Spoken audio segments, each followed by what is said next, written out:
Because I'm not a lizard, I'm not from under a rock. I came out of her vagina. You see? I came out of my mother. And in a rage, I went right back in.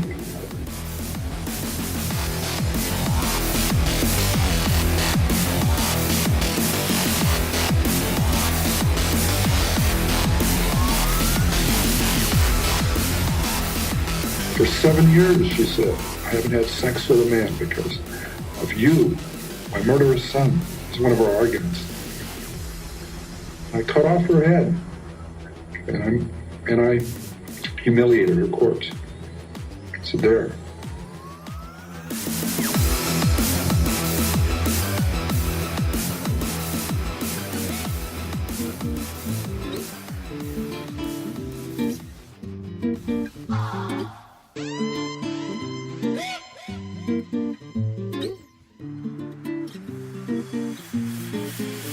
Welcome to SKB, Dissecting the Serial Killer's Brain. I'm your host, Caroline, a university biology professor and true crime junkie. Thanks for joining me on my quest to understand evil. This is episode 3 of a 3-part series on Edmund Emil Kemper III. If you haven't listened to episodes 1 and 2, go back and listen before you begin this episode. So before we get into Ed's murder campaign, let's review a few things about Ed's childhood and his stay at a Atascadero. We'll wrap up this series by discussing all of the various physiological and psychological factors that may have contributed to creating this monster that is Ed Kemper. So far, we have explored Ed Kemper's troubled childhood. Ed's mother, Clarnell, was abusive, she was an alcoholic, and she likely had borderline personality disorder. Clarnell's impact on her son's developing psyche was profound. During the first few months of a newborn's life, the mother-infant pair bonding is regulated by the release of a hormone called oxytocin. And oxytocin comes from both mom and from the baby. Oxytocin levels are often low in women who have borderline personality disorder. So what happens as a result? Well, if mom has inadequate levels of oxytocin, then breastfeeding becomes more difficult. And there is this process of mom recognizing her infant's smell or odor and then preferring that odor imprints on her, and she then prefers her baby's smell to all others. And the same thing goes for the baby. As the baby gets used to the odor of the amniotic fluid, and then mom's nipples have a similar odor, so that attracts the baby to her breasts. And that imprinting happens for the baby as well. Attempts at nursing during the first hour after birth or the first hour of this infant's life will cause these huge surges of oxytocin. And huge surges of oxytocin for both mom and for baby. And oxytocin is what really helps mom and baby bond, right? So in the hours, days, weeks following birth, mom will continue to produce oxytocin when she's nursing, and so some of that oxytocin will be transferred to the infant through the breast milk. She'll also continue to produce oxytocin not just from nursing, but also just from holding baby close. So the more mom holds the baby, the more oxytocin. So baby is also making oxytocin in response to nursing and response to sustained physical contact. So it's incredibly important during these first, days, weeks, months of this baby's life that there's a lot of physical bonding. And, you don't have to breastfeed, although it's very healthy and that sort of thing, but you don't have to breastfeed. But the contact between caregiver and baby is super, super, super important because oxytocin is the hormone that helps with bonding. So it's also how sexual partners bond following a sexual encounter. There's releases of oxytocin that bond those people together. The other thing that can happen is oxytocin can also intensify memories of bonding gone bad. And this is evident in cases where men have poor relationships with their mothers and subsequently with women. And this is according to a 2016 article in Live Science. Research also indicates that alcohol, so any kind of the presence of alcohol in the breast milk, that alcohol will inhibit suckling-induced oxytocin release. So the levels of oxytocin are then directly correlated to the levels of a couple of neurotransmitters, hormones. These are dopamine and serotonin. So because mood, mental health are dependent upon these neurotransmitters, dopamine, serotonin, it's incredibly important that all the levels stay where they should be. Dopamine is the feel-good hormone, and serotonin helps to stave off anxiety and depression.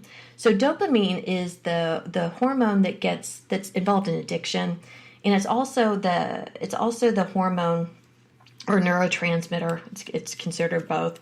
The neurotransmitter that's found in the street drug MDMA or ecstasy or Molly, whatever they call it. The ecstasy causes the release of huge amounts of dopamine and serotonin. So that's why people have this euphoric, feel-good feeling after taking something like that.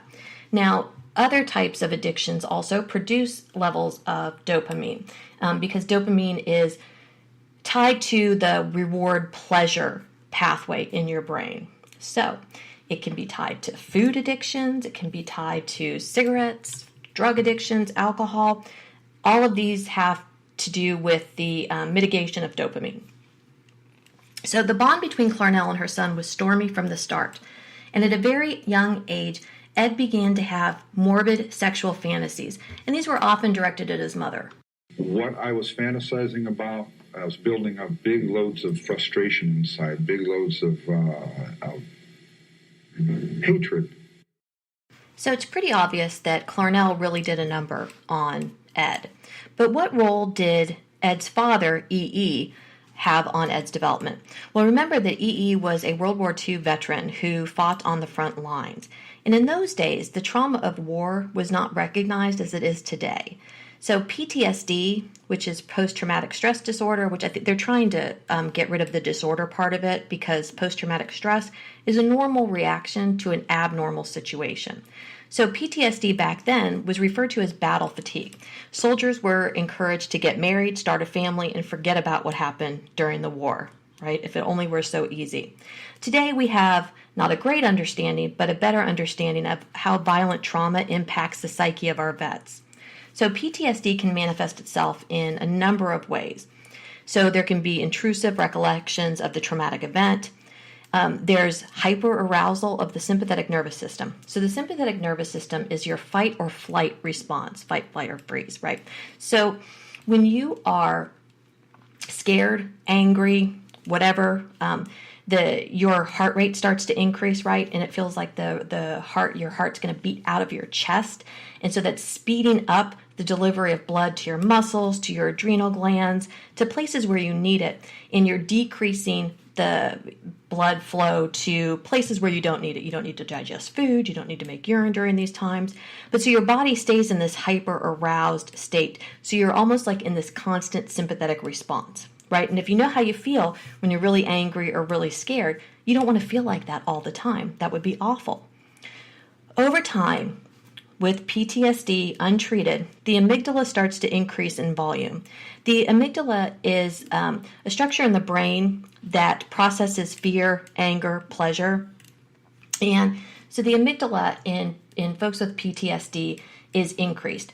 Also, interestingly, the amygdala is very sensitive to testosterone. And so testosterone will kind of dull the effects of the fear center in the amygdala, right? So it kind of makes sense, doesn't it?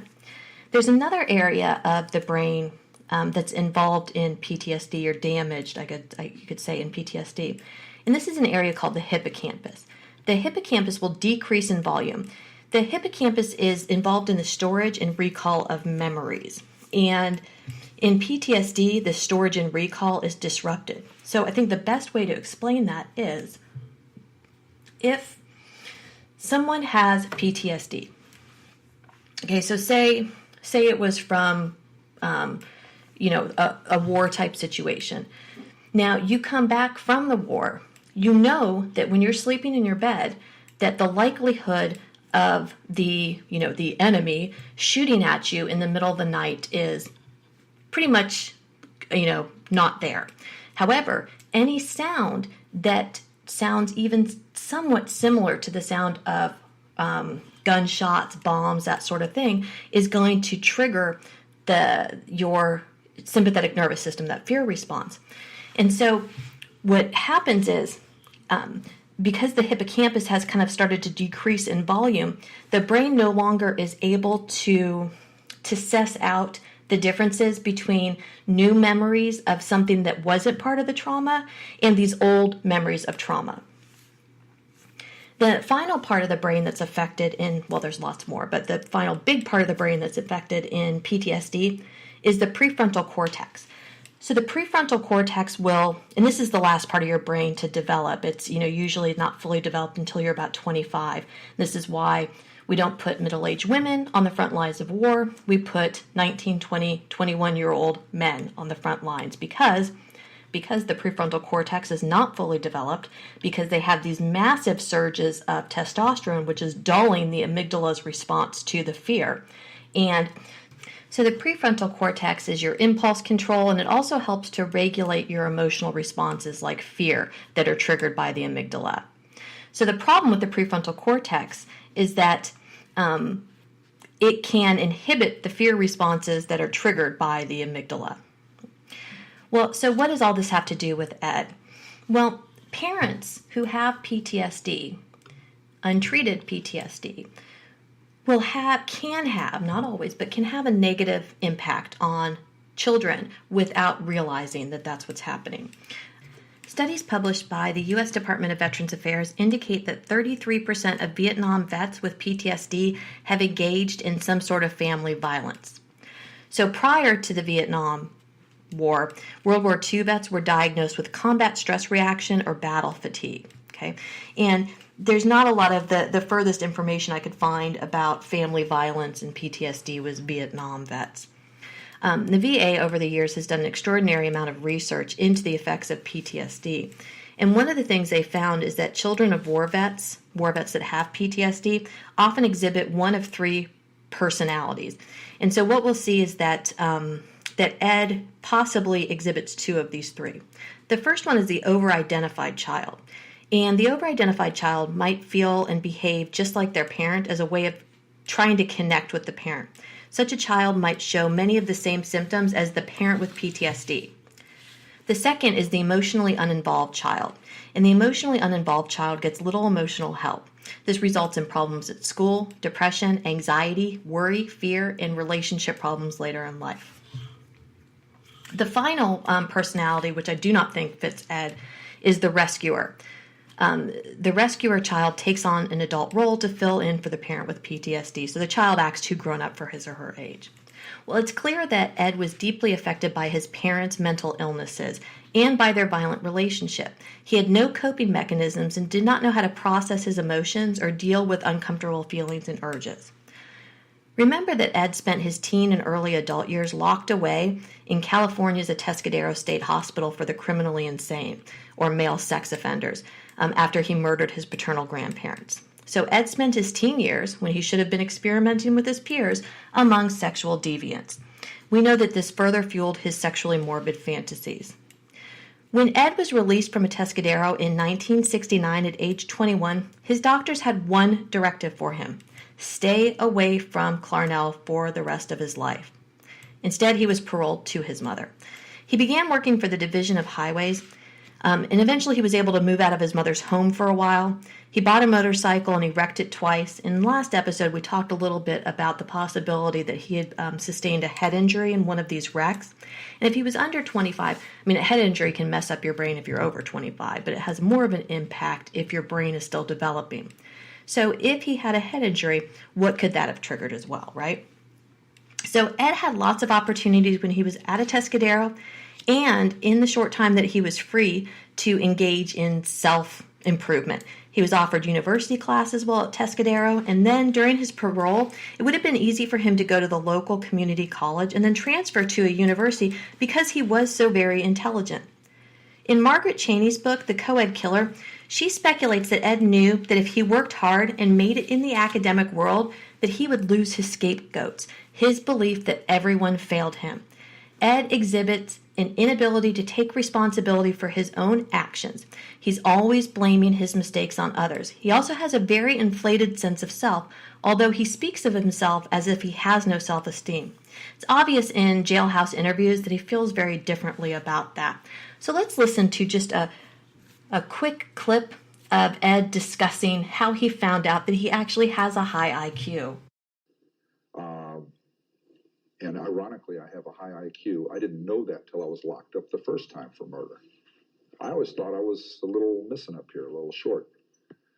Because I was always called stupid, I'm called slow, don't you think when you do things? That was the problem. I wasn't thinking when I did things. I just did by rote, I did by memory, I did by example. And I had absolutely no faith in myself at all. I had no interaction going on in my own mind. I was not a thinker. I was not an individual.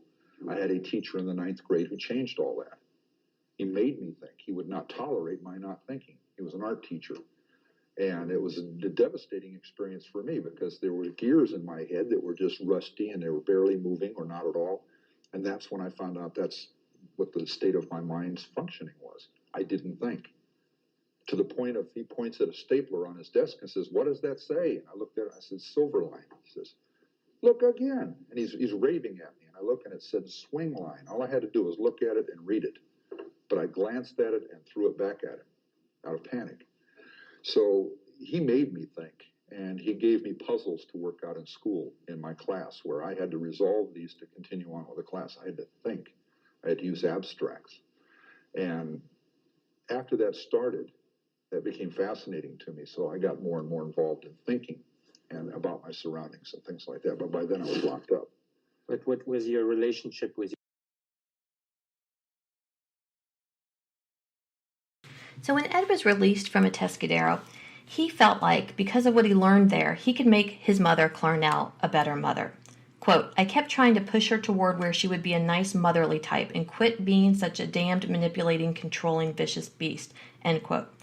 It is difficult, if not impossible, to change someone else. Ed blamed Atascadero.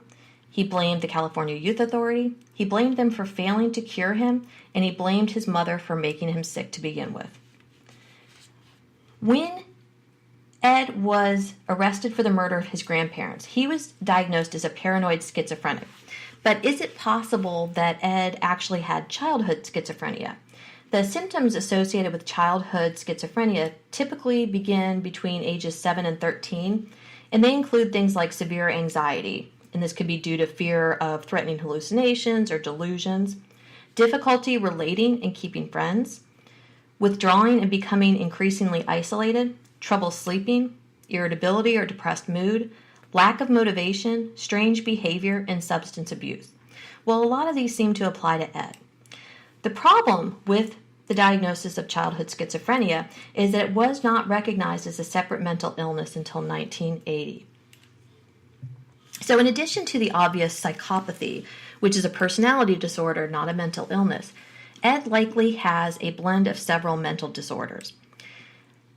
Narcissistic personality disorder. So people with narcissistic personality have an exaggerated sense of self-importance. They're absorbed by fantasies of unlimited success and they seek constant attention. The narcissistic personality is oversensitive to failure and often complains of multiple somatic symptoms. And so that means physical illnesses, that kind of thing, stomach aches, headaches, pains. They're prone to extreme mood swings. And these mood swings go between self-admiration and insecurity. And they also tend to exploit interpersonal relationships. And that definition comes from Mental Health America. Ed may have also had reactive attachment disorders. Individuals with RAD display callous, unemotional traits that can include behavior problems and cruelty towards people or animals. That definition comes from the Mayo Clinic. And maybe Ed had schizoid personality disorder. Schizoid personalities are introverted, withdrawn, solitary, emotionally cold, and distant. They're often absorbed with their own thoughts and feelings and are fearful of closeness and intimacy with others. And that definition comes from Mental Health America. Sometime between 1969 and 1972, Ed had become engaged to a young woman from a nearby town, but ultimately did not marry her. They never had a sexual relationship, for he viewed himself as too much of a dork. He once said that a man would be a fool to marry a woman smarter than he. He did have one failed attempt at sex with a living woman, but he was unable to have an orgasm. Now, I read somewhere, and I can't find it now, but I read somewhere that Ed had a very small penis. And a small penis seems to be, and I could be wrong, but it seems to be one of those recurrent traits that you find among sexually motivated serial killers. In the years following Atascadero, Ed claims that his relationship with his mother picked up right where it left off when he was 14. In Margaret Cheney's book, Ed is quoted to say, quote, "My mother and I started right in on the horrendous battles, just horrible battles, violent and vicious," end quote. His mother would introduce Ed to girls from the university who Ed found ugly and awkward instead of the petite, pretty co-eds that he found attractive. Clarnell thought these girls were too good for him. That's nice, huh? I think most mothers would think that no woman is good enough for her son, right? I have a son, and it's hard to imagine any woman being good enough for him. And remember that during these years, Ed had taken to driving, and he had started picking up hitchhikers, partly to practice his social skills, so he would pick up both male and females. One of the issues that Ed had when he got out of Atascadero is that he was very different from others his age because he was locked up when the hippie movement began. He appeared to onlookers as a square, and that's, an old-time term for dork or nerd or whatever. And he had difficulty relating to his peers and to the shifting gender roles. In Santa Cruz, the University of Santa Cruz, it was a co-ed campus, and a lot of the girls would move off campus, but there was no public transportation. And so to get where they needed to go, they would hitchhike. And if you listen to any true crime podcast, you will know that don't hitchhike because it's dangerous, but that hitchhiking was really common in the 60s, 70s, and early 80s. So let's listen to what Ed thought of driving and picking up hitchhikers. I traveled a lot because I'd been locked up for 5.5 years. I had never had a license. Well, I just gotten a license when I got locked up the first time, a Montana license. And so I was free. The driving around was a way to exhibit that freedom, to demonstrate it, to get the cobwebs out of me. When I first got out, I loved to drive. I always did love as a kid to drive. I started driving when I was 10 or 12 years old, but I got a license when I was 15 up in Montana, and then I got locked up, and then here in California, and I got out, got a license, and I just started driving. And that was my main hobby, I'd say. And I saw a lot of people out hitchhiking, and I didn't select girls to pick up. I picked up anybody who wanted a ride. And over that whole 3-year period, it was the same way. If someone needed a ride, I picked them up, unless specifically I was looking for someone to do in.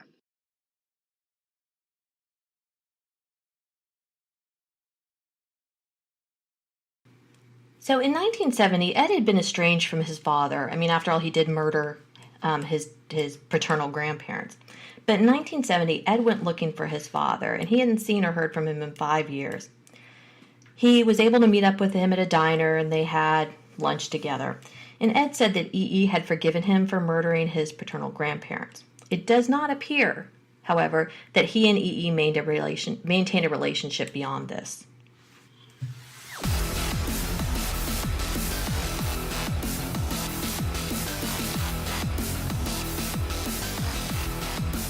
Ed's murder campaign lasted, with the exception of his paternal grandparents, lasted from 1972 to 1973, so he was age 24, 25.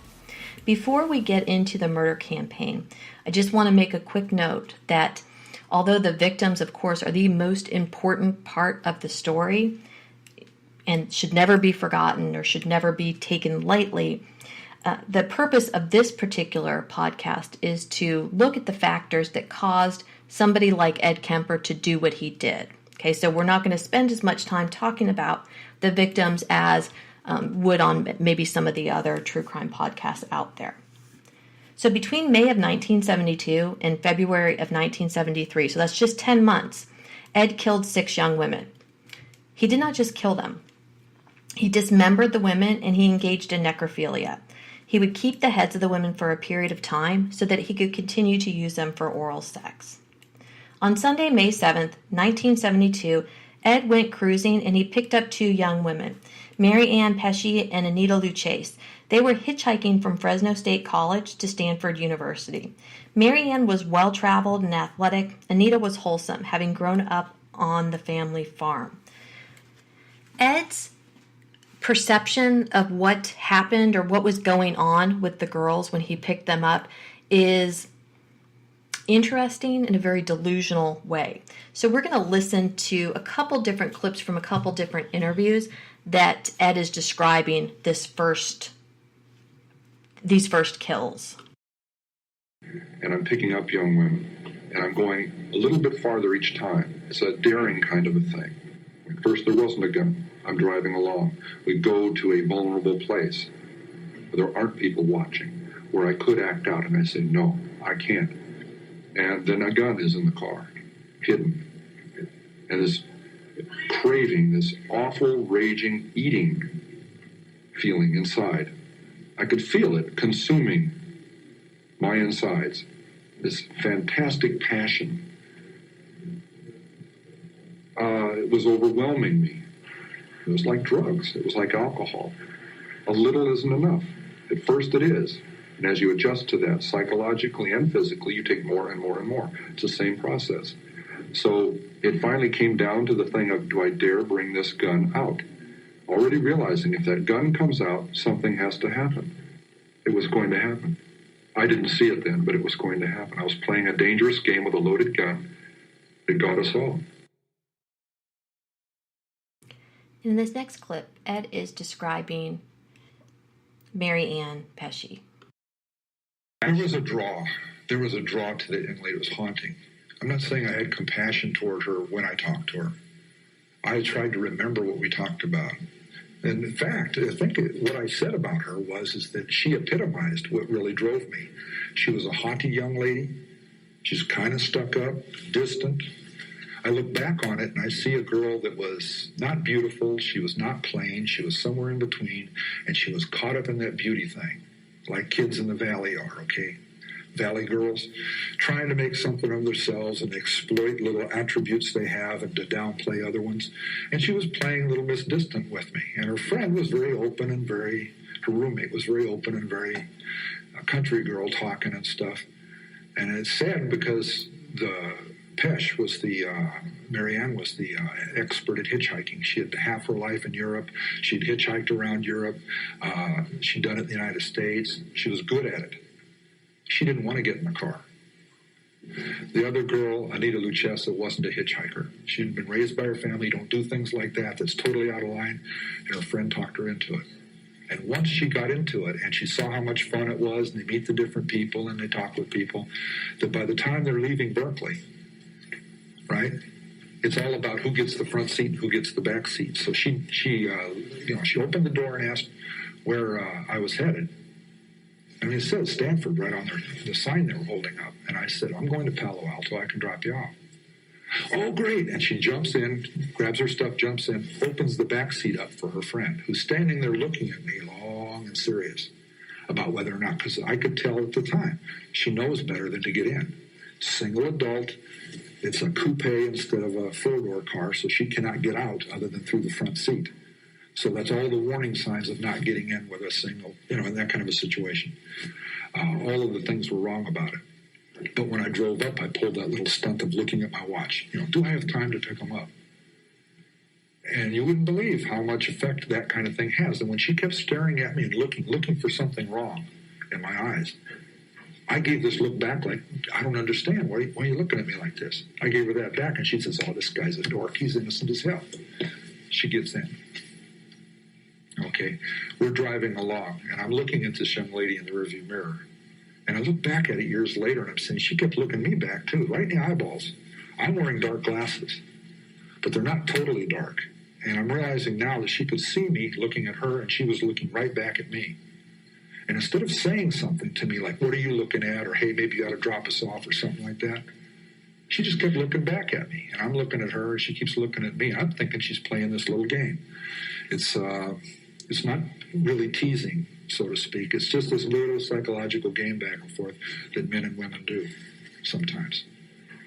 The young girl in the front, Anita, was at one point in the driving, and I'm sure they were doing little looks at each other and little comments that I didn't pick up because I'm driving and looking for places to go. That somewhere in that communication, she gave me this sexy little look, like, oh boy, you're a pretty good-looking guy, blah, blah, blah. And I smiled back at her. But not this hungry, I like to get down with you kind of thing. It was just I smiled back at her, and I saw it for what it was. It's an 18-year-old girl that's feeling her oats. She's not doing anything wrong. It's sad and it's real pathetic. But some of this stuff I was getting real caught up in this girl in the back seat. She was, to me, at that point, she was really beautiful. She had the most incredible blue eyes, right? She had this really shiny black hair that was turning me on. So Ed drives the girls off into an isolated area, and he locks Anita in the trunk and takes Marianne into the woods where he rapes and kills her. So then he has to go back and tell Anita what's happened. I said, your friend got smart with me and I hit her. I think I broke her nose. You better come help. She's about to die. Why does she have to know that? I couldn't deal with telling her that. And when I attacked her, she didn't at first realize what was happening. It didn't go through. She had very heavy coveralls on. It knocked her right up into the lid of the car, but it didn't pierce the clothing. So it wasn't that swell a knife anyway. I went out and bought a pawn shop, huge knife, and I kept on just mindlessly attacking. She falls back into the trunk. I just killed a young woman. I slammed down the lid of the trunk. She isn't dead. She's dying. And I panicked. I thought I just locked the car keys in it because I can't find them in my pocket. Oh, my God, I locked them in the trunk. I'm kicking on the trunk lid and yanking on it. Oh, no, I don't believe this. I started to run, and I tripped over the gun that I'd had in my pants that I had totally forgotten was there. I stopped. I said, stop and think. I collected my wits. Check all your pockets. I picked the gun up. I stuck it back in my pants, now remembering I had one. I checked all my pockets, and there's the keys in the back pocket. I never put them in my back pocket. Ed takes the now dead girls into his home. He undressed them, dissected their bodies. He decapitated the young women and he kept their heads, eventually disposing of them in a ditch. Marianne's body was not found until August, and I'm not sure that Anita's body was ever found. September 14th, 1972. Ed picked up Aiko Ku, a 15-year-old who was on her way to dance class. She quickly realized she was in trouble and tried to escape, but was unsuccessful. Ed taped her mouth shut, and he tried to suffocate her by putting his fingers into her nostrils. That failed. Ed then raped and strangled her with her scarf. He placed her body into the trunk of the car, and he went to a bar for drinks. He brought her body to his house and dissected her and had sex with her severed head. Just as a side note, on September 16th, 1972, Ed visited a court-appointed attorney who stated that there was nothing wrong with him. During this visit, Ed still had the head of Aiko Ku in the trunk of his car. He disposed of her head and her hands in separate locations, and very little of Aiko Ku was ever found. Local universities began to warn female students to stay in their dorms at night and not to hitchhike.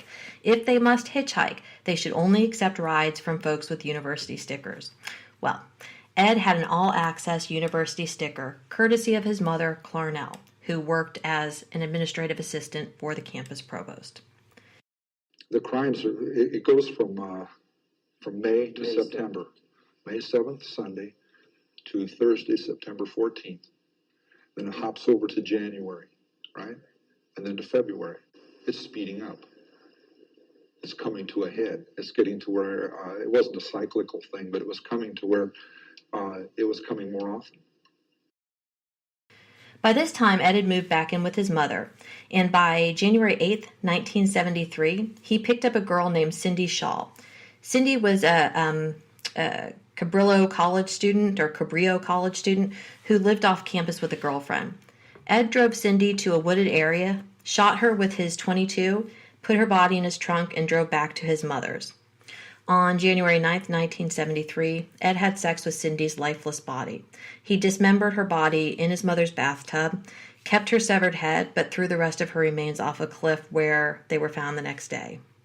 After a few days, Ed buried Cindy's head in his mother's garden, facing up towards her room.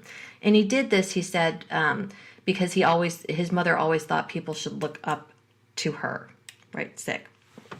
Around this time, Santa Cruz was home to another serial killer named Herbert Mullen. As fate would have it, Ed and Herbie were in an adjacent cell for a bit. One of Herbie's victims, 24-year-old Mary Guilfoyle, was found around this time and was attributed to the Coed Killer. This infuriated Ed because the fact that a sloppy, careless murderer was operating in Ed's territory just really, really made him mad. February 5th, 1973. After a fight with his mother, he stormed out ready to kill and later stated that the next good-looking girl he saw would die. Ed picked up 23-year-old Rosalind Thorpe and 21-year-old Alice Liu. Rosalind was on her way to an on-campus lecture. Alice was on her way to campus to do some research and then attend her evening class. Ed turned to Alice in the back seat, and he shot her several times, but she didn't die right away. Ed then shot Rosalind point blank and went to a cul-de-sac where he put the bodies of the girls into the trunk of his car. He later beheaded them and had sex with their heads. Ed dumped the bodies of Rosalind and Alice in Eden Canyon in Alameda County, where they were discovered on February 15th. The women's heads were found later off of a highway south of San Francisco. Following the murders of Rosalind and Alice, Ed became paranoid and he started disposing of trophies that he had kept, items that belonged to the victims. It was about a week before Easter weekend, and it was then that Ed decided that he had to kill his mother or more co-eds would die. It was springtime. It was April. And for 2 months I hadn't killed. And I said, it's not going to happen to any more girls. It's got to stay between me and my mother. And I can't get away from her. We're still fighting. She's still belittling me. I'm like a puppet on a string, and I entertain her. She knows all my buttons, and I dance like a puppet with that pain. And it had even gotten physical, to where I had physically grabbed her and thrown her onto her bed, trying to emphasize a point that I was threatening to kill her. So here I pick up these 2 young ladies in Berkeley on Ashby Avenue. One has flowers in her hand, petite little dolls. They're in granny dresses, and they're hitchhiking, a couple of real experts. I want to see how together I am, if I can resist this temptation. And they get in my car. They want to go one way. I know they need to go the other. If they go the way they're insisting on, we're headed right back out to where the first 2 co-eds were murdered. And I'm saying to myself, oh my God, all I got to do is relax, and they'll take me to their death. I've got the gun in the car, the same one I've been doing it with. I insisted. As gently as I could, I took them where they needed to go, to their college. That was 1 week before I murdered my mother. I said, she's got to die, and I've got to die, or girls like that are going to die. And that's when I decided I'm going to murder my mother. I knew a week before she died, I was going to kill her. And she went out to a party, she got soused, she came home, went to sleep. I was woken up by that, came out. I walked up to her bed. She's laying there reading a paperback, as many thousands of nights before. And she said, oh, I suppose you're going to want to sit up all night and talk now. Shit. I looked at her, I said, no. I said, good night.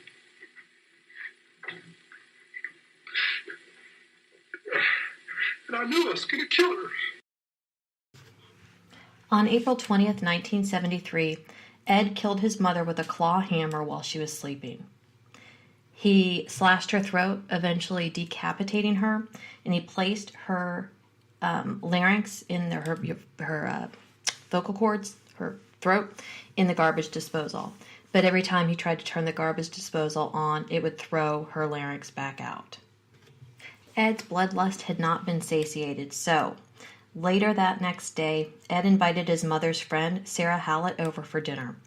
When she arrived, he strangled her to death with Ikoku's scarf. Ed had sex with her corpse that night. One of the things that came out later, when Ed was under truth serum, It came out that he had had sex with his mother's head, that he had put her head on a bookshelf and was throwing darts at it and yelling at it. But this whole truth serum thing really very interesting. Truth serum is sodium pentothal, and basically what it does is it slows the brain down to such a degree that you can no longer lie. And so I'm going to play now a clip of Ed describing his experience with the truth serum. In my life, I could see every aspect of my life, my crimes, who I was, how I really felt about things, without any defensive or protective accoutrements, was all gone. And it was fascinating to me. I was semi-conscious. Well, actually, I was conscious. I just, I couldn't get up and move around a lot. And at the end of the 2 hours, I didn't want to stop. I wanted to keep on with this. I hadn't gotten to the crimes themselves, the current set of crimes, but I was kind of oriented around other things related to my life. And I asked to continue on. The doctor didn't want to, so I insisted.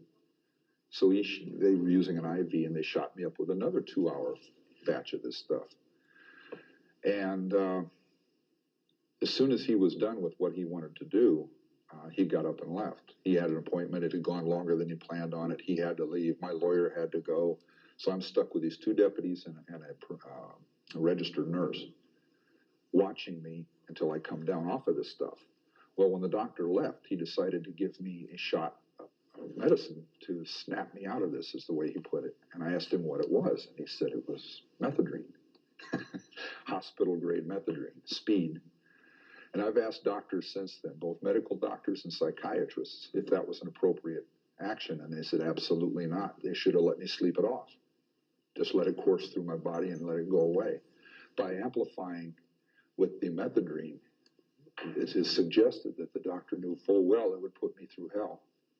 It amplified everything I was feeling. It got me really drove, and for 2 days after that, they were trying to scrape me off the ceiling. On April 21st, 1973, Ed left town in Sarah's car, and then he rented a separate car for fear of being discovered. He dropped off Sarah's car at a repair shop, pretending that it needed maintenance. He then drove 18 hours, stopping only for gas, no-dos, and soda. So no-dos, I don't know if they even make it anymore, but it's basically caffeine pills that will keep you awake. Not a good thing. He got to Colorado.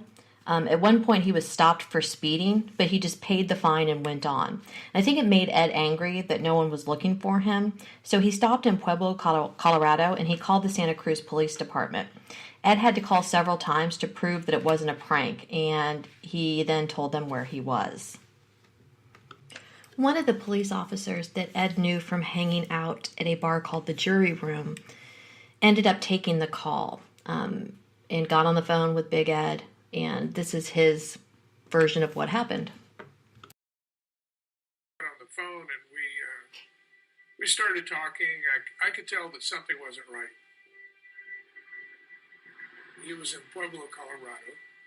He was in a phone booth, and he hadn't had any sleep for several days.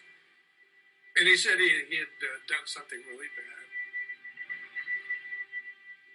He said that he had killed his mother and a friend of hers. He said that they were at his house. And he asked me if I knew Mickey and Luffy, and I said yes.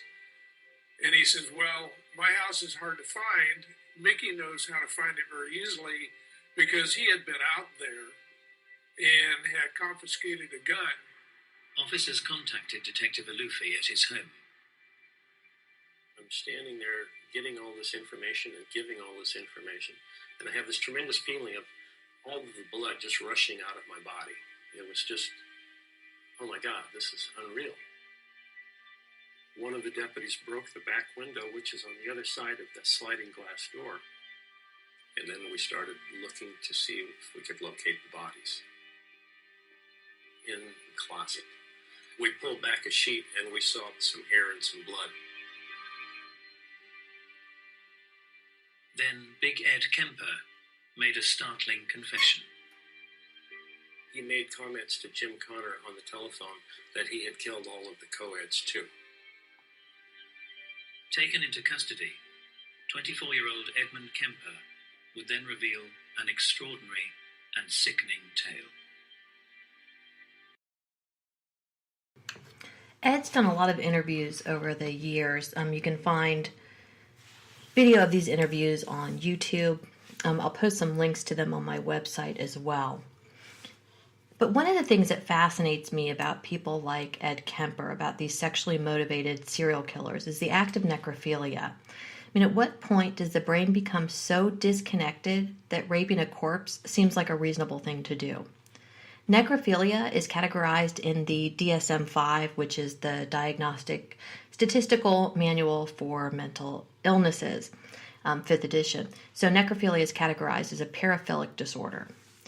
Author Dr. Jesse Bering talks about various paraphilias in his book, Perv, the Sexual Deviant in All of Us.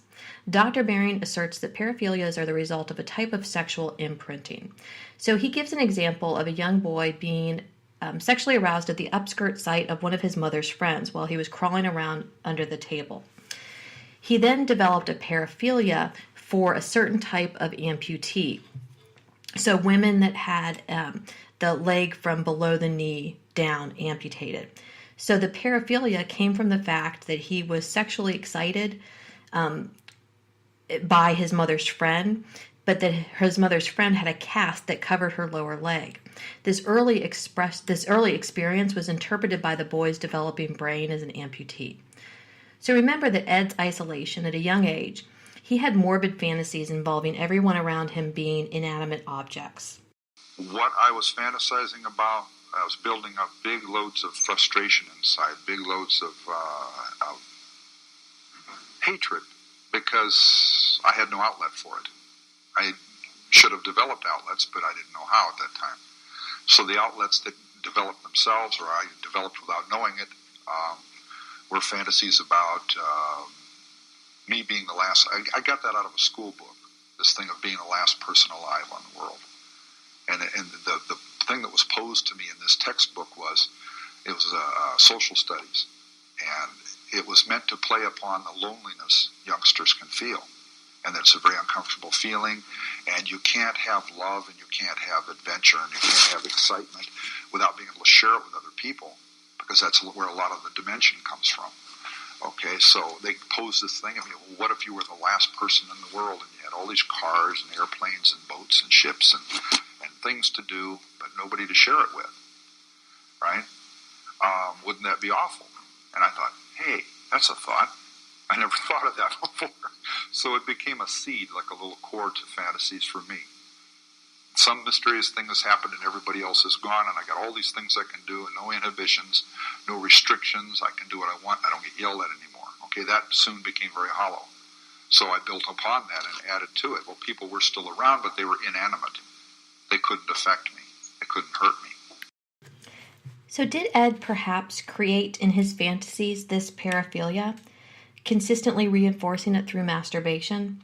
The brain has this reward system that reacts to pleasurable experiences by releasing dopamine. Dopamine is the feel-good chemical, but in order to continue to receive that good feeling, the dose must continue to increase, just like with any kind of addiction. Research has shown that the recurrent use of internet pornography leads to changes in the brain. Particularly troubling is the change to the prefrontal cortex. It shrinks. So could young Ed's fantasies have caused a similar physiological change? Remember that Ed spoke about murders and their escalation, much like an addict would describe their increasing appetite for a drug.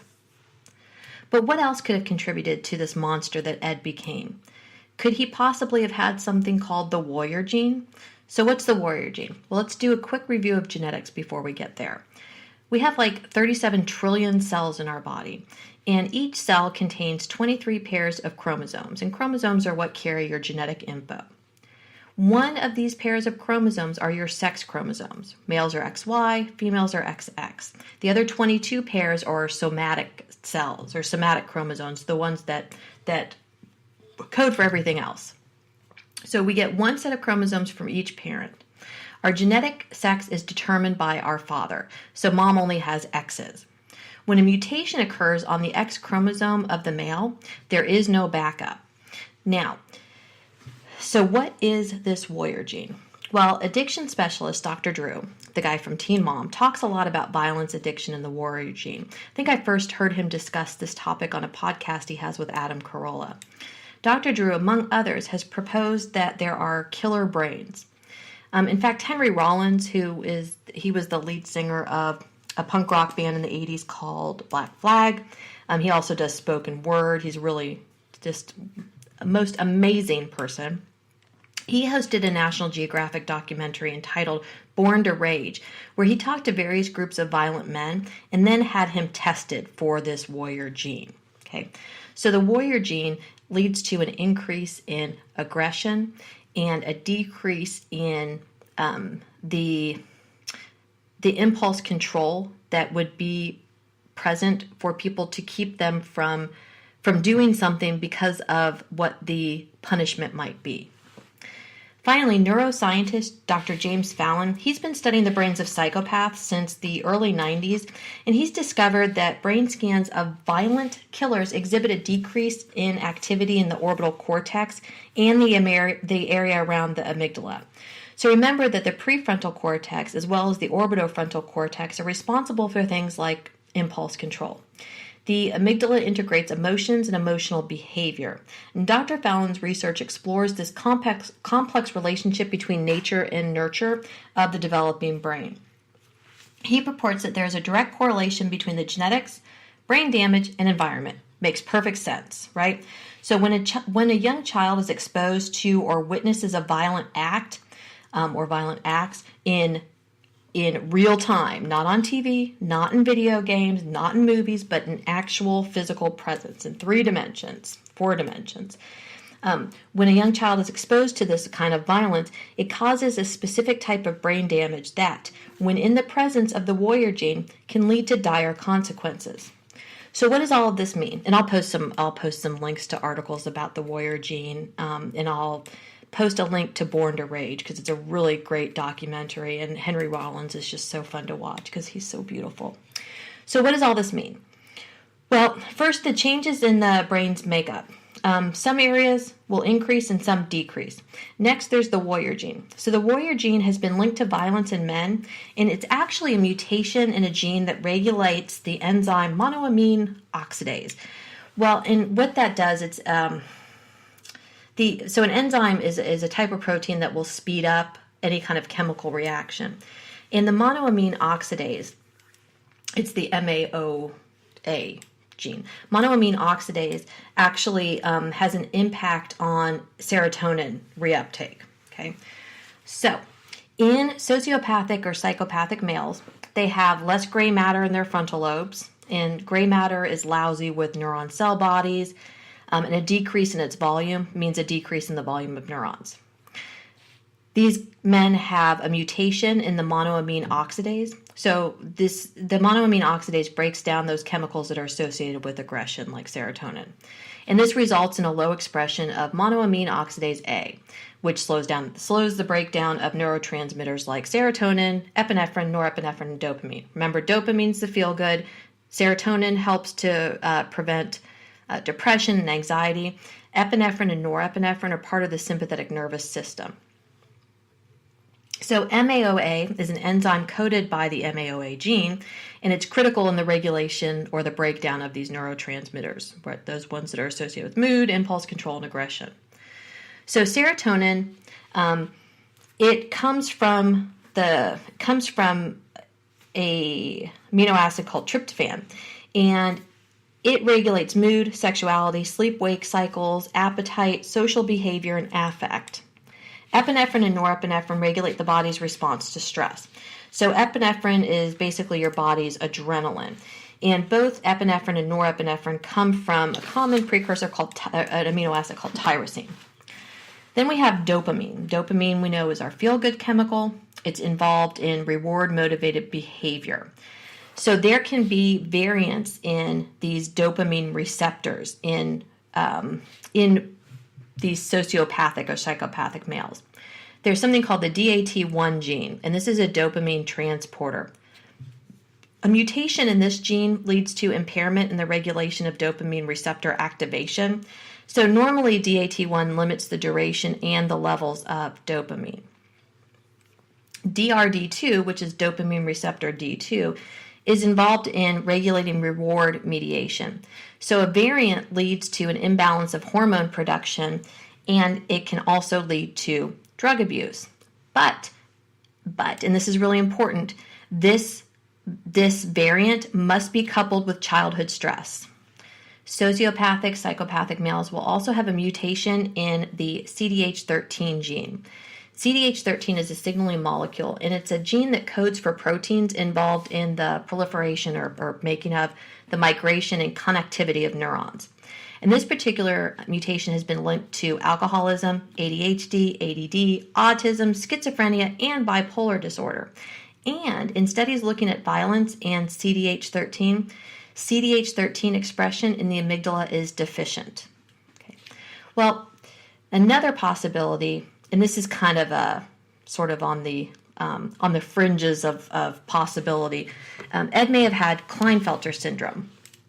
So Klinefelter syndrome means that a male has two X chromosomes and a Y chromosome.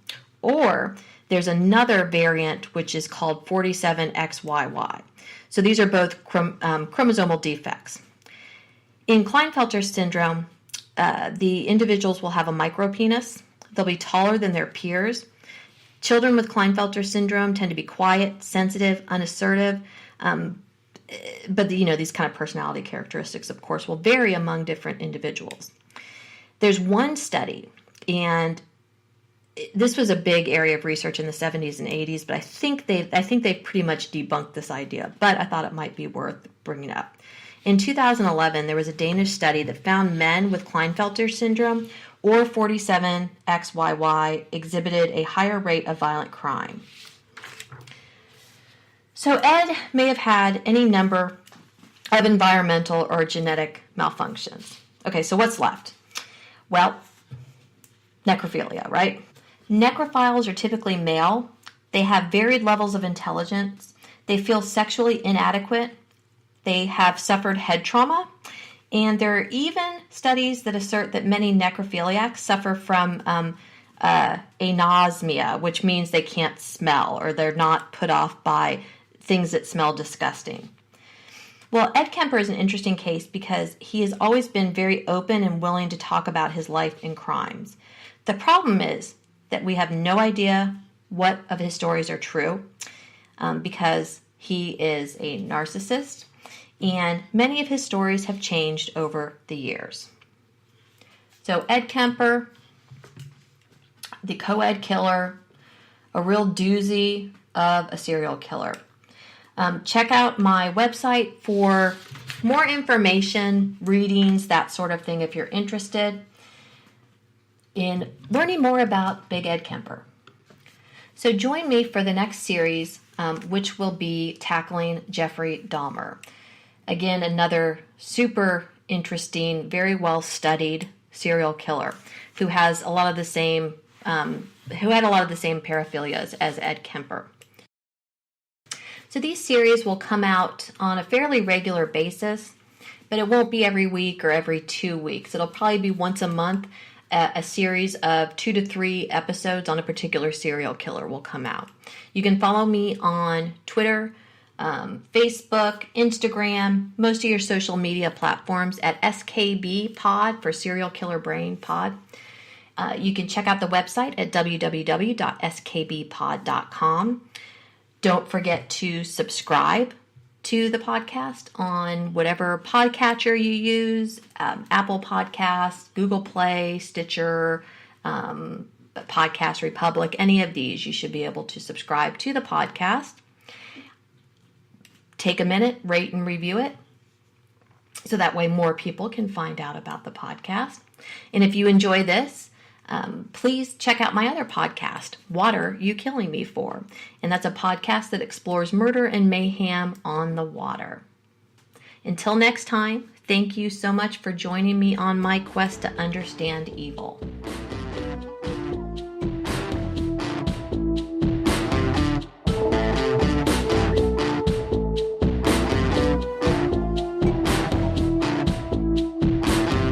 Why did I run? I should know better.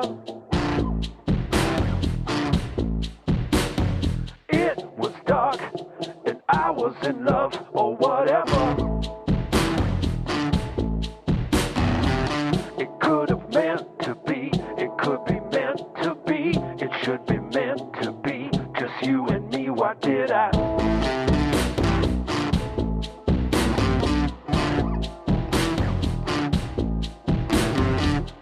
Why did I wait so long? Time has passed and gone.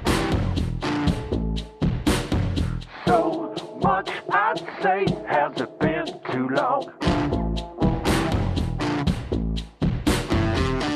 It won't go away, it should go away. It doesn't go away, just you and me. Why did I?